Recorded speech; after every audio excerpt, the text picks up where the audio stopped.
Bon, comme chaque jeudi, je vous propose maintenant un gros plan sur un thème de campagne sur les propositions des candidates et des candidats, c'est demander le programme.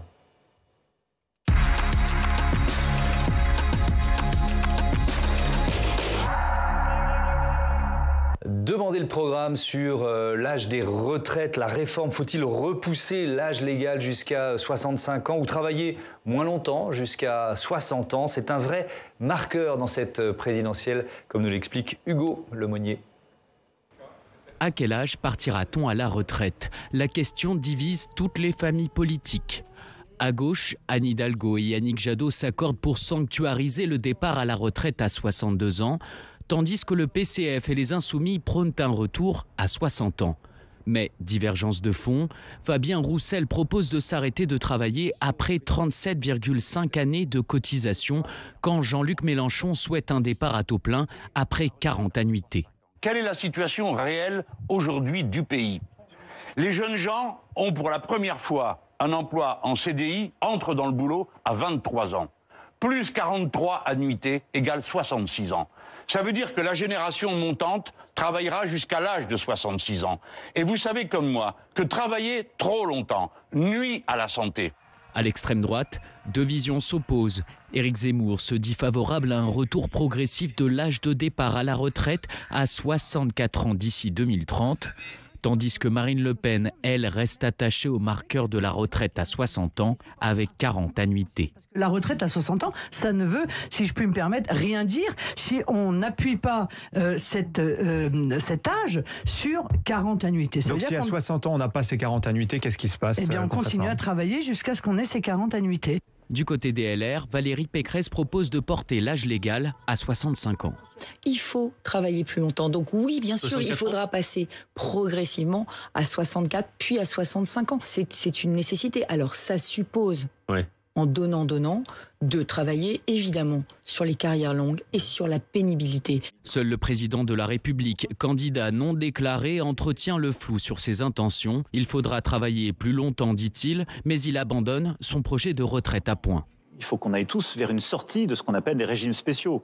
On a 42 régimes aujourd'hui. Alors est-ce qu'il en faut un seul? Ce qui était mon projet initial, je crois que c'est trop anxiogène.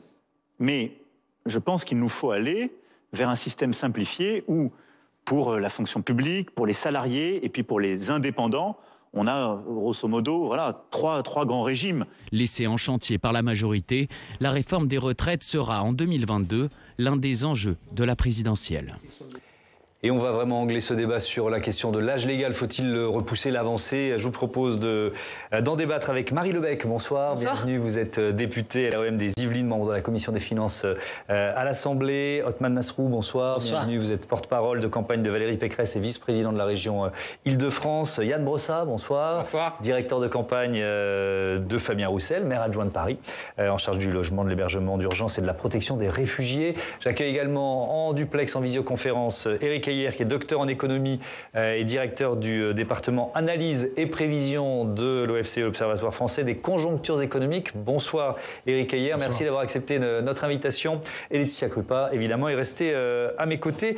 Je vais donner deux chiffres pour commencer, parce que 34% des Français déclarent ne pas connaître aujourd'hui l'âge légal de départ à la retraite. C'est un baromètre pour le Cercle des épargnants, ça date de l'an dernier. Alors on va donner l'information tout de suite. L'âge légal, c'est 62 ans. Et l'âge effectif, d'ailleurs, de départ à la retraite, c'est 62,2. C'est le baromètre de la DRES qui nous donne ces informations l'an dernier. Alors, cet âge légal, Marie Lebec, en écoutant le reportage d'Hugo Lemonnier, vous disiez on entretient le flou, c'est pas juste, le président n'entretient pas le flou. Sauf qu'il a quand même changé de pied. Peut-être contraint et forcé par la crise Covid, mais il a changé de pied. Oui, je pense qu'on a toujours une ligne très claire dans ce qu'on voulait faire de cette réforme des retraites. C'est à la fois un système qui est plus juste, qui est plus lisible, vous l'avez très bien dit. Je pense que à la fois les gens ne connaissent pas l'âge de départ légal à la retraite, mais surtout ils ne connaissent pas l'âge à laquelle ils n'ont plus de décote, ce qui est quand même un élément important pour avoir votre retraite à taux plein. Et puis ensuite, un système qui permet de corriger un certain nombre d'inégalités qui sont entretenues aujourd'hui par le système, inégalités vis-à-vis des femmes, vis-à-vis des carrières les plus fragiles. Ensuite, est-ce que la situation politique dans laquelle ou économique dans laquelle nous avons été permet de justifier un certain nombre d'évolutions? Certainement. Le deuxième deuxième paramètre, c'est que cette question de la réforme des retraites, elle touche à la fois les politiques qui vont décider, les organisations patronales et syndicales qui sont aussi partie prenante du débat, les Français aussi qui doivent être concernés parce que c'est au final, c'est la vie de chacun qui est déterminée par cette loi. Donc, la question de l'âge de départ, je crois que c'est une question qui est fondamentale. Sur TF1 mi-décembre, il a dit qu'il fallait repousser. Et le président a donné effectivement sa position sur la nécessité de repousser, mais en gardant toujours finalement cette même idée, un régime plus simple, plus lisible et qui corrige les inégalités. Ouais. Othmane Nasrou, votre candidate, elle veut aussi nous faire travailler plus longtemps. On l'a entendu, jusqu'à 65 ans, enfin par étapes. Pourquoi ? Parce qu'on vit plus longtemps et qu'il faut qu'on équilibre ce régime des retraites. Et moi, je veux bien entendre que Emmanuel a décidé de finalement repousser l'âge de départ, que Macron ne voulait pas repousser jusque-là, parce qu'il a eu 5 ans pour le faire. Et donc, en réalité, il a pris une lourde responsabilité parce qu'aujourd'hui, on a un régime qui est déséquilibré, avec 13 milliards de déficit. On part plus tôt que la moyenne des pays européens, qui est plutôt autour de 63,3. Ici, on est plutôt à 62,2, vous l'avez dit à l'instant. Donc, on a besoin de l'équilibrer. Et puis, c'est la raison aussi pour laquelle nous avons des pensions qui sont aussi basses. Et donc Valérie Pécresse, elle est cohérente. On va travailler plus longtemps, progressivement, jusqu'à 65 ans à l'horizon 2030. Mais en parallèle, nous aurons une revalorisation des pensions pour qu'aucun retraité, à taux plein, ne touche moins que le SMIC, ce qui est la moindre des choses. Ouais. Et donc, il faut qu'on corrige ces inégalités-là, mais en étant extrêmement clair et extrêmement droit dans ses bottes, c'est-à-dire la retraite à 65 ans. Alors, c'est intéressant parce qu'on a vraiment deux modèles qui vont s'opposer. Yann Brossat, parce que votre candidat, lui, il défend, et vous défendez une retraite à 60 ans. Pourquoi ? Oui, nous défendons la retraite à 60 ans pour une raison simple, c'est que nous ne considérons pas que le rôle des responsables politiques, ça doit être en permanence de dégrader la vie des gens. Notre rôle, ça n'est pas de pourrir la vie des gens. Notre rôle, ça n'est pas de faire que les gens meurent au travail. Vous savez, quand je vous dis ça, je pense par exemple à ce salarié d'Amazon de 63 ans qui bossait dans un entrepôt et qui est mort d'une crise cardiaque au travail. Ça n'est pas mon modèle de société, vous voyez. Et je pense qu'on peut évidemment traiter ce sujet sous un angle purement comptable. Ça n'est pas qu'une question comptable. C'est une question de modèle de société. Quelle société on veut ? Vous savez, quand on a créé la sécurité sociale, au lendemain de la guerre, dans un pays ruiné, on n'a pas commencé par se dire combien ça coûte. On a commencé par se dire, c'est nécessaire, et comment on le finance, dans cet ordre-là. Et je trouve que dans notre pays, nous souffrons du fait qu'on ne met plus en œuvre de réformes heureuses. Toutes les réformes qui sont mises en place sont toujours des réformes qui visent à dégrader la vie des gens. Je ne pense pas qu'on doit faire ça, et c'est ce que nous voulons faire avec Fabien Roussel. Mais comment vous financez ? Je devance les questions de mes autres invités. Mais on peut parfaitement le financer. Oui. Qui a vidé les caisses de la sécurité sociale ? Qui passe son temps en permanence à réduire les cotisations sociales payées par les employeurs ? C'est les différents gouvernements. François Hollande l'a fait avec le CICE.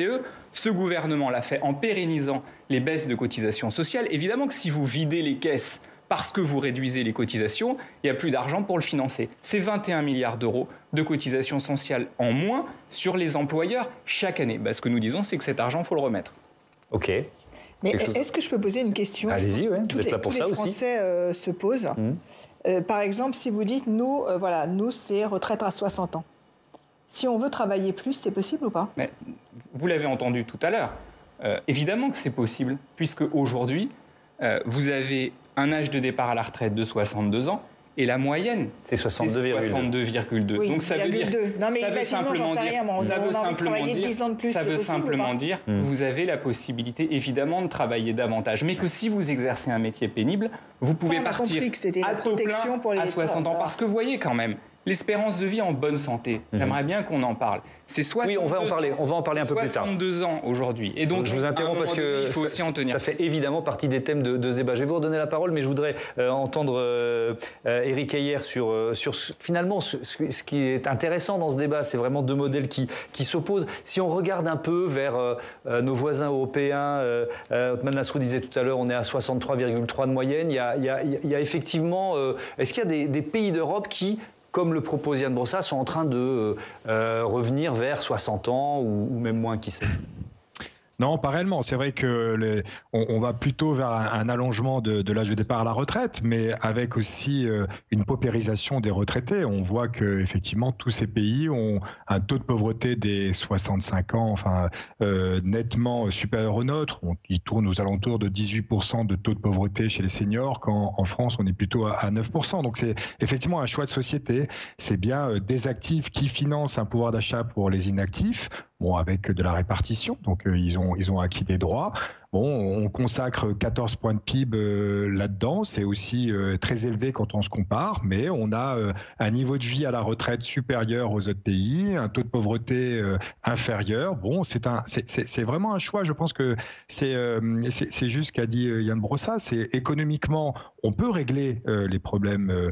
Vous voyez, ce que nous dit le Conseil d'orientation des retraites, c'est que ça serait financé à l'horizon 2050 et même il y aurait des excédents à 2070 sans réforme. Donc vous voyez, on pourrait tenir à peu près, il y a quelques années aujourd'hui à tenir, mais globalement, il y a rien de trop catastrophique là-dedans. Mais voilà, qu'est-ce qu'on fait avec le taux d'emploi des seniors qui est extrêmement faible ? Vous voyez, c'est des débats aussi qu'on peut se poser en économie. Est-ce que rallonger l'âge de départ à la retraite, ça maintiendrait plus de personnes dans l'emploi ou pas ? Bon, c'est des questions. Je pense qu'il va falloir, si on y va, se questionner sur comment on rend employables les seniors lorsqu'ils ont 62, 63, 64, parce qu'on a un taux d'emploi des seniors les plus faibles aussi de quasiment tous ces grands pays. Et la campagne présidentielle, évidemment, c'est le meilleur moment pour se poser ces questions et pour les trancher via le vote des électeurs. Laetitia, si on revient, si on regarde un petit peu dans le rétroviseur et qu'on fait le bilan du quinquennat du président, cette réforme, c'est quoi ? C'est un peu la grande promesse non tenue ? C'est le grand échec. Vous êtes vous allez jusque-là. Dans l'euphémisme, évidemment. Emmanuel Macron arrive à l'Élysée avec la promesse de cette réforme, entre autres. Ça devait être un quinquennat de réforme. Alors, bien sûr qu'il a dû essuyer des crises que l'on connaît, mais François Hollande également en avait essuyé aussi. On ne va pas commencer à hiérarchiser à chaque fois tous les événements qui arrivent dans un pays et qui sont, par nature, difficilement prédictibles. Donc, en tout cas, 5 ans plus tard, ce qu'on peut, en tant que Français, constater, c'est que rien n'a été fait, que ça a été remis aux calendes grecques et que là, Emmanuel Macron, quand il prend la parole un peu avant cette interview à TF1, le 9 novembre, dans une allocution présidentielle censée être sur le Covid, mais on comprend que finalement, il va un peu sur tous les sujets, il nous annonce carrément que ce sera pour 2022, c'est-à-dire pour le prochain président ou la prochaine présidente. Écoutez-le. Ne sont pas réunis pour relancer aujourd'hui ce chantier. Pour autant, notre volonté de sauver notre modèle par répartition et d'en corriger les inégalités n'a pas changé. Dès 2022, il faudra, pour préserver les pensions de nos retraités et la solidarité entre nos générations, prendre des décisions claires. Est-ce que cette réforme peut être aussi un handicap pour la candidature d'Emmanuel Macron ? Oui, parce que 2022, alors apparemment, son équipe dit c'est bon, c'est tranché, il sait ce qu'il va le faire. Mais enfin, il faut quand même gagner l'élection, juste avant de peut-être potentiellement enfin mettre en place cette réforme. Alors, il faut écouter l'entourage.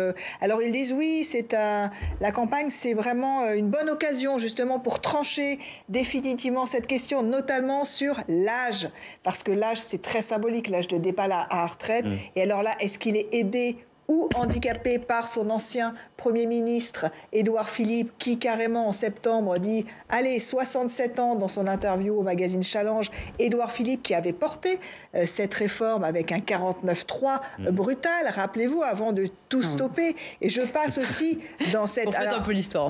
Je passe dans ce feuilleton, excusez-moi, mais alors l'éviction de Monsieur Retraite, Jean-Paul Delevoye, dans des encore... bref, ça c'était encore un autre feuilleton.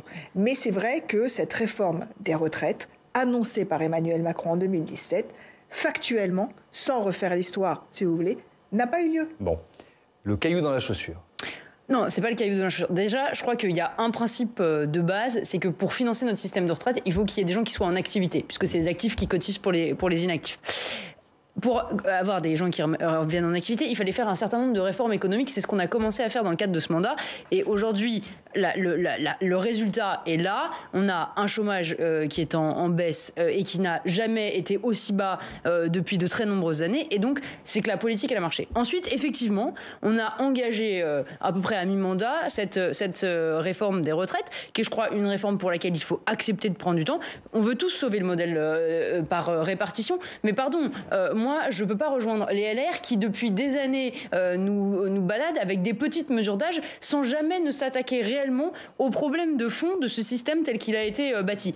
Aujourd'hui, on voit bien, Valérie Pécresse, elle nous promet un départ à 65 ans, nous expliquant qu'elle va revaloriser les petites retraites, mais quand on regarde dans son programme, quand elle passe dans des émissions pour les présenter, on voit bien que son programme économique, il est complètement défaillant, que rien ne tient la route et que le modèle ne tient pas. Je sais pas, je me permets de dire, vous refaites un peu l'histoire. Le 49.3 a été utilisé parce que nos oppositions, dont les LR, n'ont pas voulu de ce texte. On a dû quand même débattre, on n'a pas pu aller au bout parce que c'était trop dense, mais plus de 41 000 amendements. Non, mais pardon, c'est un élément important parce que il ne faut pas non plus dénaturer cette réforme. C'est une réforme qui est difficile à engager, c'est vrai, et sur lequel je pense il peut y avoir beaucoup d'opposition. On a fait un travail de pédagogie. On a bien compris.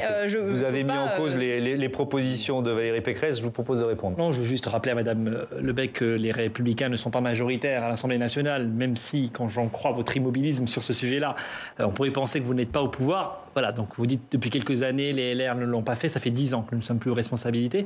Et ça fait 10 ans que ce sujet est pendant. Et en l'occurrence, c'est le premier quinquennat où nous n'avons pas de réforme des retraites depuis très longtemps. Et ça, c'est honnêtement extrêmement préoccupant, extrêmement grave que vous n'ayez pas eu le courage de faire adopter une réforme des retraites, quelle qu'elle soit, parce qu'effectivement, c'est notre système par répartition qui est aujourd'hui menacé. Et je veux ajouter que les retraités vont payer un lourd tribut au quinquennat d'Emmanuel Macron parce qu'il y a l'absence de cette réforme des retraites, il y a la hausse de la CSG, il y a la désindexation des pensions de retraite.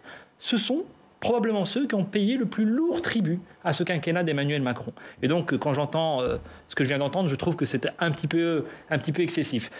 Par contre, M. Brossard a été très habile en ne nous donnant pas le chiffrage de la retraite à 60 ans. C'est une trentaine de milliards d'euros. Donc, ce que vous proposez, c'est d'alourdir le coût du travail dans notre pays. Le prix du travail.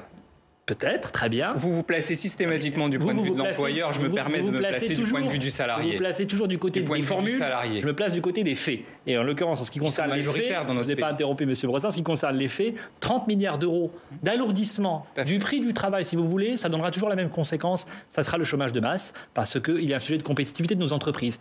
Donc on est tous d'accord pour dire effectivement qu'on veut que les gens travaillent dans de bonnes conditions, et bien sûr qu'on tiendra compte des carrières longues et de la pénibilité, mais il faut travailler plus longtemps si on veut donner de meilleures retraites aussi à nos personnes âgées. Votre réponse sur le financement. Il y a quelques questions à se poser. D'abord, est-ce qu'on tient au système de retraite par répartition ? Nous, nous tenons au système de retraite par répartition. Tout le monde le dit.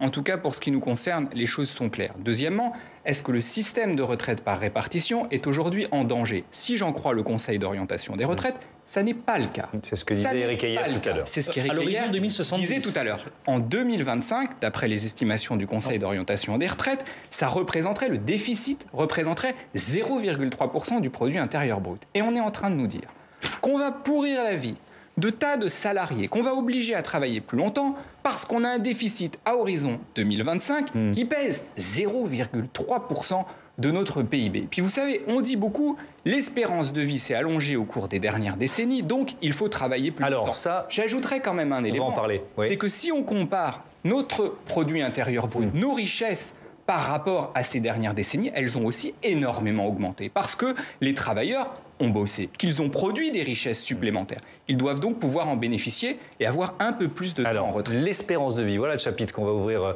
maintenant. Et pour démarrer, je vous propose d'écouter le président du MEDEF, Geoffroy Roux de Bézieux. Il met en avant justement cette hausse de notre espérance de vie. Tant que l'espérance de vie augmente, il faut accepter de travailler plus longtemps, comme le font tous les pays autour de nous. Nous, en Allemagne, on est à 67, je crois, et même parle de l'allonger. Donc, il faut le faire. La démographie ne ment pas. Et la démographie, c'est que quand on a fait ce système de retraite par répartition, la répartition, en un mot, c'est les actifs qui payent pour les retraités. Quand on a imaginé ce système en 45, il y avait 4 actifs pour un retraité. On avance tout doucement vers 1,7, 1,8. Et à partir de 2040, malheureusement, on aura un problème. Donc, oui, ça paraît difficile. En même temps, en 1981, quand le président Mitterrand a fait la retraite à 60 ans, on avait 17 ans d'espérance de vie à la retraite, tout métier confondu. Aujourd'hui, on en a plus de 30. Alors, l'espérance de vie augmente-t-elle tant que ça? On va y répondre tout de suite avec Laurent Mauriac. Bonsoir Laurent, vous êtes bienvenu. Vous êtes le rédacteur en chef de Brief Me, notre partenaire dans cette campagne présidentielle. C'est vrai que c'est peut-être l'argument qu'on entend le plus souvent. Oui, et c'est vrai que l'espérance de vie ne cesse de s'allonger en France. Rien qu'entre 2014 et 2019, donc hors effet Covid, les hommes ont gagné 6 mois d'espérance de vie et les femmes 2 mois et demi. Donc c'est un argument qu'on entend effectivement souvent. Par exemple, l'ancien Premier ministre Édouard Philippe le maniait dans son interview à Challenge en septembre. Et il disait, chacun comprend bien que si l'espérance de vie augmente, la durée de la vie active doit aussi progresser. Est-ce que cet indicateur dont on se sert les uns les autres, est-ce qu'il est suffisamment précis ? Alors, il y a des indicateurs plus pertinents. Certains ont déjà été évoqués. Par exemple, l'espérance de vie en bonne santé. C'est-à-dire en comptant seulement les années où l'on n'est pas limité dans ses activités quotidiennes. Et là, on s'aperçoit qu'elle s'allonge aussi, mais plus lentement. On peut aussi regarder l'espérance de vie à partir de 65 ans, c'est-à-dire à partir de l'âge où on peut partir à la retraite. Et là encore, elle s'allonge, mais à un rythme plus faible que l'espérance de vie à la naissance. Et si on parle des inégalités, quel impact elles ont sur l'espérance de vie ? Alors là, les disparités sont très très fortes au sein de la population, par exemple entre les cadres et les ouvriers. Et voici ce qu'en disait le député La France Insoumise, Adrien Quatennens, à Public Sénat en octobre dernier. Il y a une négation absolue du fait que, par exemple, entre un cadre et un ouvrier, vous avez 6 années d'écart d'espérance de vie. Entre les 5% les plus riches et les 5% les plus pauvres, c'est 13 années d'écart d'espérance de vie. Est-ce que ces chiffres sont bons ? Oui, ces chiffres sont bons. Ce sont les chiffres de l'INSEE. Et alors, il parle en fait de 13 années, c'est pour les hommes. Et donc, voici un graphique qui montre ces disparités en fonction du revenu. Donc on voit que plus le revenu progresse quand on va de la gauche vers la droite, plus la courbe de l'espérance de vie s'élève, et on retrouve bien l'écart de 13 années pour les hommes dont parle Adrien Quatennens. Alors en cause dans cet écart, il y a deux choses. Il y a les habitudes de vie, par exemple le tabagisme, la consommation d'alcool ou l'activité physique, mais il y a aussi les conditions de travail.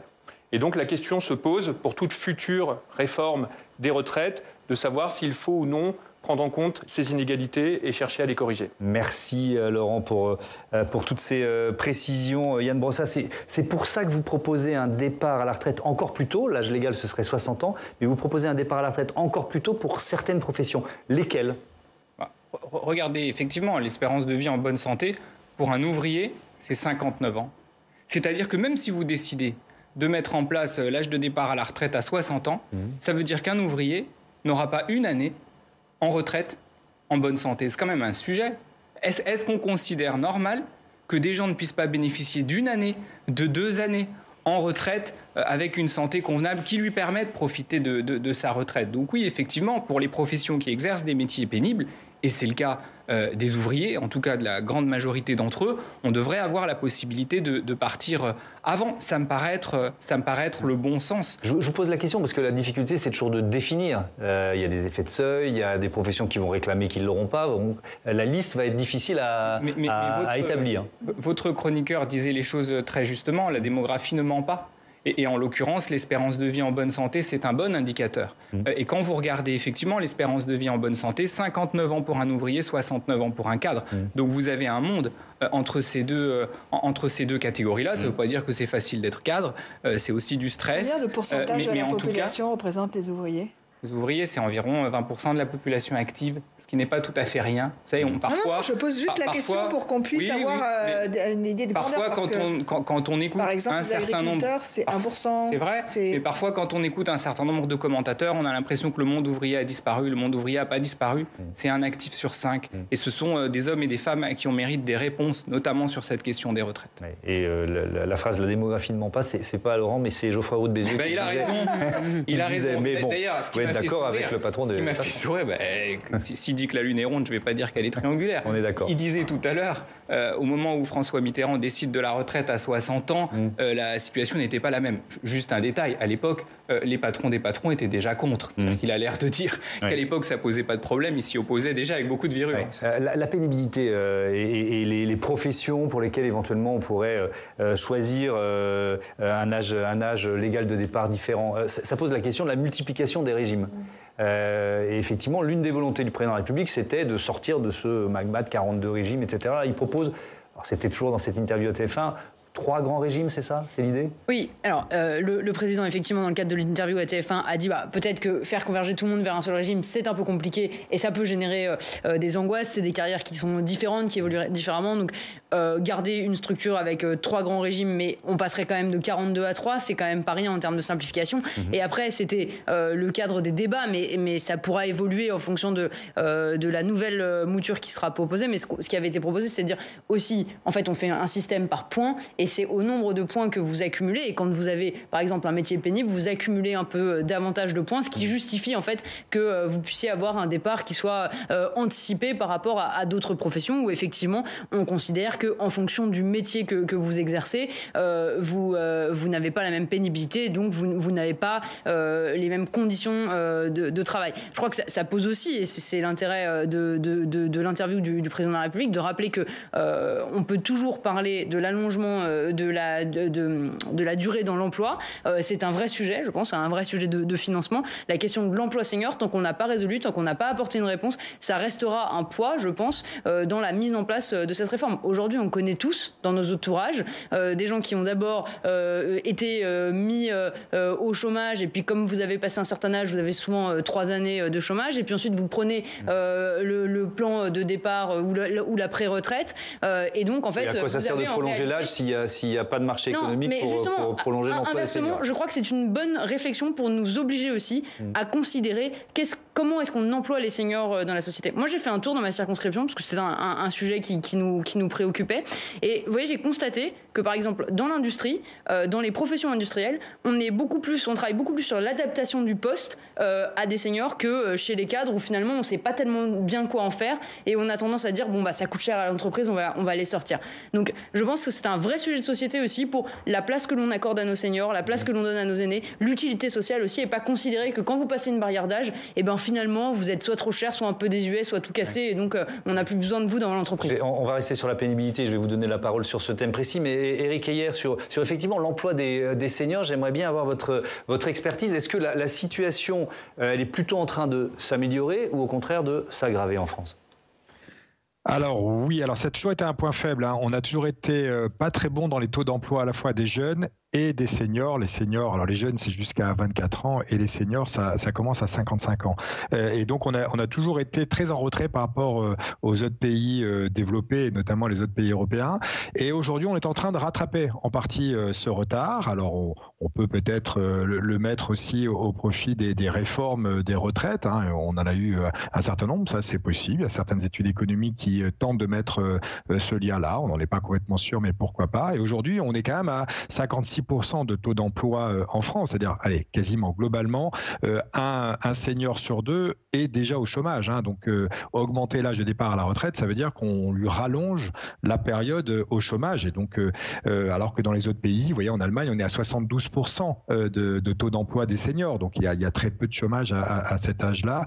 Et donc, un rallongement est moins complexe. Donc, oui, effectivement, si on devait aller pour des raisons paramétriques vers une augmentation de l'âge de départ à la retraite, il va falloir l'accompagner par une politique de l'emploi et de l'emploi des seniors. Sinon, finalement, on ferait des économies sur les retraites, mais on creuserait les déficits par le chômage, par aussi, ça a été relativement bien montré par le Conseil d'orientation des retraites, par d'autres coûts qui sont un peu déguisés. C'est la pénibilité, donc on tombe un peu plus malade, c'est également plus de RSA. Donc au final, on serait très déçu par les économies que nous procurerait un rallongement. Effectivement, je les ai, ces chiffres, Éric Heyer. C'est l'adresse pour le Conseil d'orientation des retraites, ça date du 3 janvier dernier. Les conséquences d'un relèvement de l'âge à 64 ans, donc ce serait plus 2 ans pour l'âge légal, plus 3,6 milliards d'euros de prestations sociales, dont 1,8 milliard pour les pensions d'invalidité, 970 millions pour les indemnités de sécurité sociale,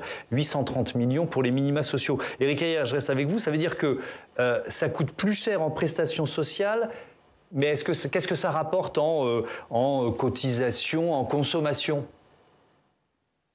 Alors, vous voyez, alors on est vraiment, il faut faire très attention à ces statistiques. Alors on peut rajouter aussi un chômage qui a augmenté, donc nous dit le corps 1,4 milliard de suppléments en assurance chômage. Donc ça fait, il y a à peu près 5 milliards de surcoût, mais d'un autre côté, on a économisé 14 milliards de pensions. Donc oui, il y a un petit gain tout de même positif, mais attention, avec un chômage plus élevé et une pénibilité qui provoque. Donc oui, ça fait des petits gains, ça fait 10 milliards. De toute manière, c'est bien le but recherché. mais avec des effets qui sont quand même plus faibles qu'attendus, et tout cela avec une idée que quand même le taux d'emploi augmenterait légèrement. Vous voyez, c'est pour répondre à votre question. En fait, on n'est pas sûr, au final, que cela fasse augmenter le taux d'emploi des seniors et donc rapporte des cotisations supplémentaires. Alors, c'est pour ça que si vous l'accompagnez d'une politique de l'emploi, il est possible qu'il y ait des cotisations supplémentaires et donc moins de dépenses, plus de cotisations, vous arrivez à financer dès à présent votre système, parce qu'encore une fois, effectivement, il est financé à l'horizon de 2050 et même il y a déjà des excédents hors réforme en 2070. Donc ça veut dire qu'est-ce qu'on fait de ces excédents plus tard? Est-ce qu'on le redistribue? Mais attention, on va finalement faire des économies d'un côté pour une certaine caisse et provoquer un déséquilibre dans d'autres caisses. Merci Eric Heyer. La pénibilité, j'y reviens comme promis. Othmane Nasrou, vos propositions en la matière. Oui, parce que je suis entièrement d'accord avec Yann Brossa quand il dit qu'il y a des métiers pénibles qui méritent de partir plus tôt. Personne ne dit le contraire. Ce n'est pas le même débat que celui de l'âge de départ légal qui s'applique en matière de droit commun. Et donc oui, nous tiendrons compte de la pénibilité, nous tiendrons compte des carrières longues. Et ceux qui ont des métiers pénibles doivent pouvoir partir de manière précoce. Ça, c'est tout à fait normal. J'ajoute que d'ailleurs, on nous explique qu'on a un système qui est généreux. Aujourd'hui, au moment où on parle, on a 37% de nos retraités qui touchent moins de 1 000 €. Donc la paupérisation de nos retraités, la question des conditions de vie, elle se pose déjà dans le système actuel, avec l'âge de départ actuel. Et donc, repousser l'âge de départ légal, progressivement, encore une fois, d'ici à 2030, ça ne produit pas les effets que j'entends depuis tout à l'heure. La preuve, c'est que nos voisins l'ont fait. Alors moi, je veux bien croire qu'on est le seul pays à avoir raison seul contre tous, mais nos voisins l'ont fait. Et les taux d'emploi des seniors sont parfois meilleurs que chez nous, ça a été dit, s'agissant de l'Allemagne. D'ailleurs, nous proposons aussi, avec Valérie Pécresse, le cumul emploi-retraite, la possibilité pour les retraités qui le souhaitent d'avoir un emploi dans des conditions favorables. Et ça, c'est aussi une source de recettes fiscales pour l'État. Donc il faut ne pas voir les choses d'une manière malthusienne. Le travail, moi j'ai toujours pensé qu'il ne se partageait pas comme certains veulent le faire croire. Il faut qu'on libère les énergies et il faut surtout on assure l'équilibre de notre système de retraite si on est sincèrement attaché au système par répartition. Et il y a un tout dernier sujet, c'est le sujet des pensions de réversion. Des veufs et des veuves de personnes qui avaient droit à une pension de retraite qui est aujourd'hui indigne puisqu'on a seulement 54% de la pension qui reste et nous voulons augmenter de 40% ces pensions-là. Et c'est parce que nous allons faire cette réforme courageuse que nous allons pouvoir donner une meilleure condition de vie à nos retraités. Alors je voudrais qu'on termine sur la question de notre endettement, de l'équilibre de nos finances publiques. En écoutant Bruno Le Maire, le ministre de l'économie, c'est l'argument principal qu'il donne régulièrement dans une interview et notamment lorsqu'il était auditionné ici au Sénat. Pourquoi prolonger l'âge de la retraite? Voilà ce que dit Bruno Le Maire, c'était le 1er février. Il faut des réformes de structure. Nous avons commencé avec la réforme de l'assurance chômage.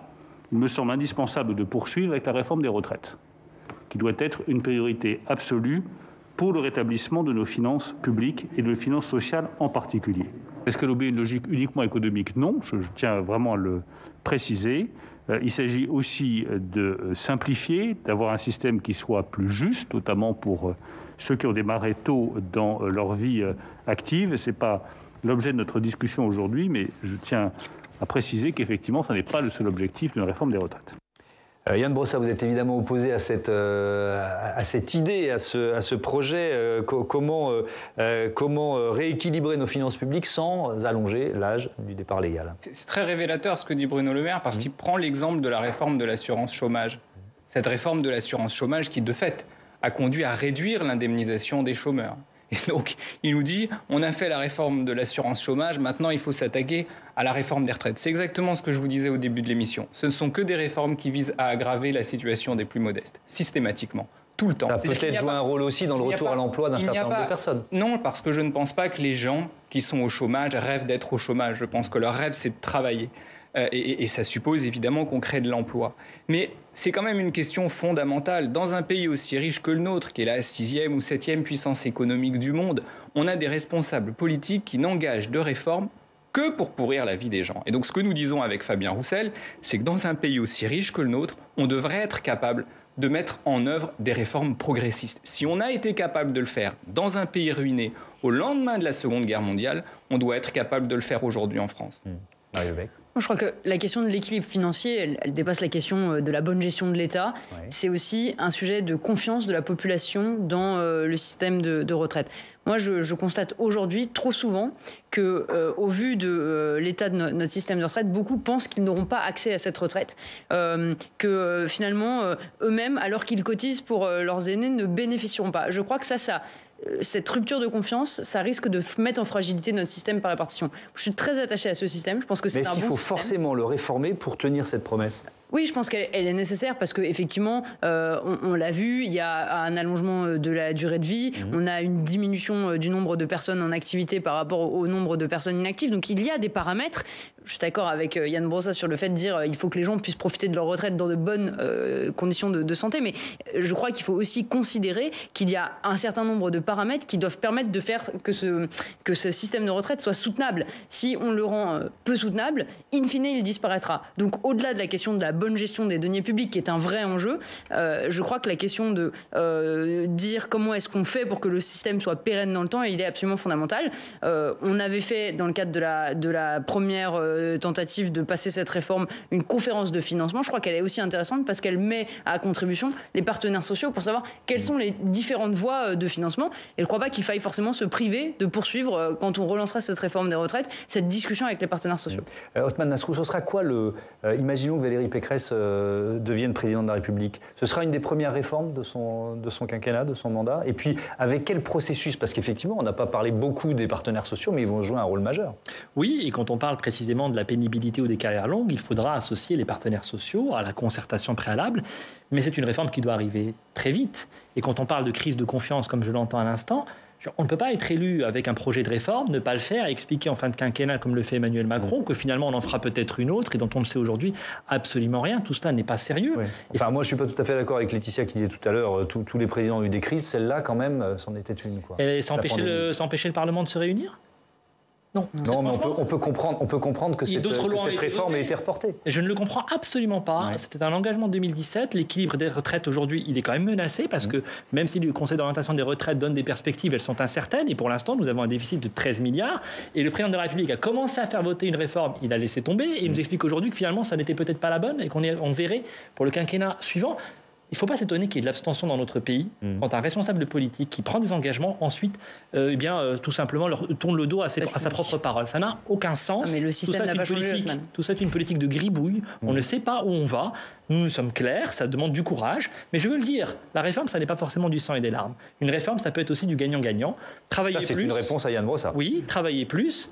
Mais effectivement pour avoir de meilleures retraites et avoir un système équilibré. Et c'est ça l'engagement de Valérie Pécresse. Et ça, c'est sérieux, c'est du solide. Et je crois que c'est ce dont on a besoin sur ce sujet, dont on parle à chaque fois depuis trop longtemps. Vous sous-entendez ce que propose Fabien Roussel n'est pas sérieux ? Non, mais l'argent magique n'existe pas. Donc moi, j'entends que tout le monde aimerait qu'on parte à 60 ans. Mais on a le droit de ne pas être d'accord. Pourquoi pas 55 ? Il faut aller chercher, ça a des conséquences. Et je pense que beaucoup de Français ont compris sur ce sujet-là que ça n'était pas aussi simple que le dernier mot. Et on a même le droit, Othmane Nasrou, de ne pas défendre exactement les mêmes intérêts. Et j'assume avec Fabien Roussel de défendre les intérêts des travailleurs et des plus modestes. C'est effectivement une différence que nous avons avec Valérie Pécresse. Et je l'assume très Il arrive qu'en voulant les défendre, on les enfonce. Allez, chacun a pu s'exprimer. Vous les avez beaucoup enfoncés quand vous étiez au pouvoir. Merci aux uns et aux autres d'avoir débattu sur ce thème dans ce sens public ici. Et merci Éric Heyer évidemment de votre expertise en visioconférence. Je vous dis à lundi pour le prochain numéro de Sens Public.